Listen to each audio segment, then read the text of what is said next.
નમસ્કાર મિત્રો, જય શ્રી કૃષ્ણ. સ્વાગત છે તમારું આપણી YouTube channel government pension salary end point ન્યૂઝમાં.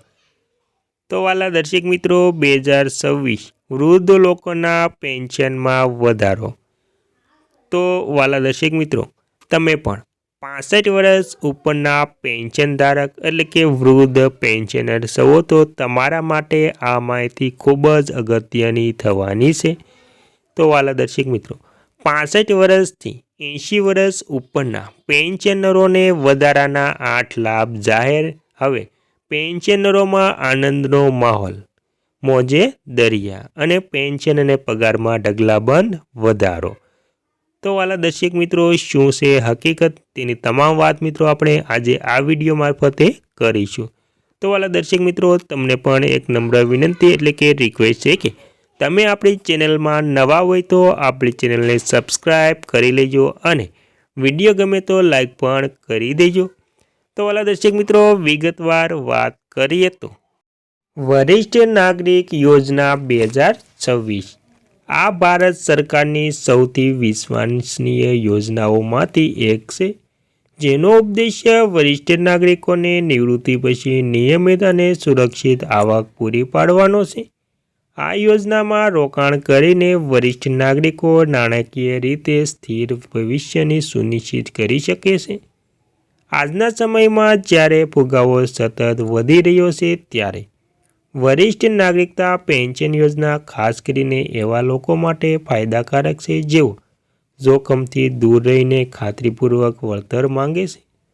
તેમાં મિત્રો વરિષ્ઠ નાગરિકો માટે પેન્શન યોજનાઓની વિશેષતા.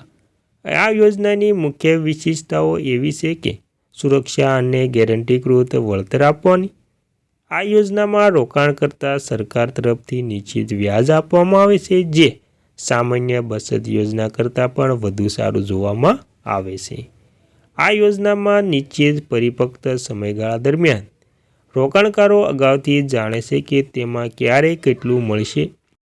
તો મિત્રો, તેમાં વરિષ્ઠ નાગરિકતા પેન્શન યોજના હેઠળ પેન્શન ત્રિમાસિક ચૂકવવામાં આવે છે, જેનાથી દૈનિક ખર્ચનું સંચાલન સરળ બને છે.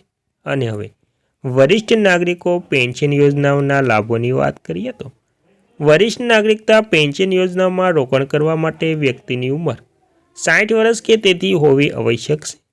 ખાસ કરીને યોજનાઓમાં 55 વર્ષથી વધુ એટલે કે 55 વર્ષથી 60 વર્ષની વયના નિવૃત્ત સરકારી કર્મચારીઓ પણ આ યોજનામાં નોંધણી કરાવી શકે છે.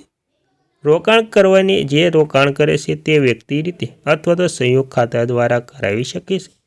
પાત્રતા અને પેન્શન નિયમોના આ યોજનાના વૃદ્ધોમાં ખૂબ જ લોકપ્રિય બને છે મિત્રો, અને તે માટે તેમને રોકાણ ખૂબ જ અગત્યનું છે. ત્યારબાદ રોકાણ રકમ વરિષ્ઠ નાગરિકોની પેન્શન યોજનાઓ.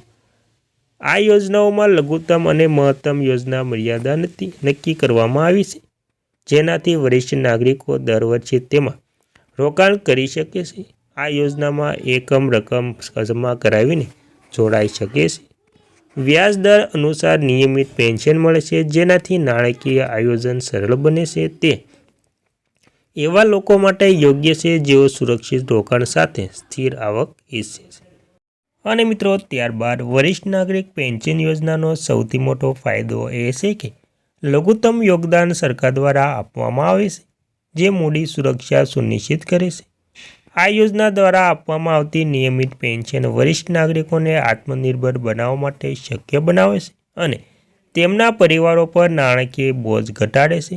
વધુમાં વરિષ્ઠ નાગરિક પેન્શન યોજના કર યોજનાઓમાં પણ મદદ કરે છે અને આ યોજનાઓમાં મદદ કરે છે જે તેમની નાણાકીય સ્થિતિને સુધારો કરે છે. અને મિત્રો, નિષ્કર્ષ જોઈએ તો senior citizen pension scheme SCPS એ વરિષ્ઠ નાગરિકો માટે એક સલામત, વિશ્વસનીય અને ઉપયોગી યોજના છે. તે માત્ર નિયમિત આવકનો સ્ત્રોત જ નહીં પરંતુ માસિક શાંતિ પણ પ્રદાન કરે છે. જો તમે અથવા તો તમારા પરિવારમાં કોઈ વરિષ્ઠ નાગરિક તેમના ભવિષ્ય માટે નાણાકીય સુરક્ષા શોધી રહ્યા છે, તો senior citizen pension scheme SCPS ભારતમાં વરિષ્ઠ નાગરિકો માટે એક સક્ષમ વિકલ્પ બની શકે છે. યોગ્ય સમય યોગ્ય યોજના રોકાણ કરીને વરિષ્ઠ નાગરિકો આરામદાયક અને સમૃદ્ધ નિવૃત્તિનો આનંદ માણી શકે છે.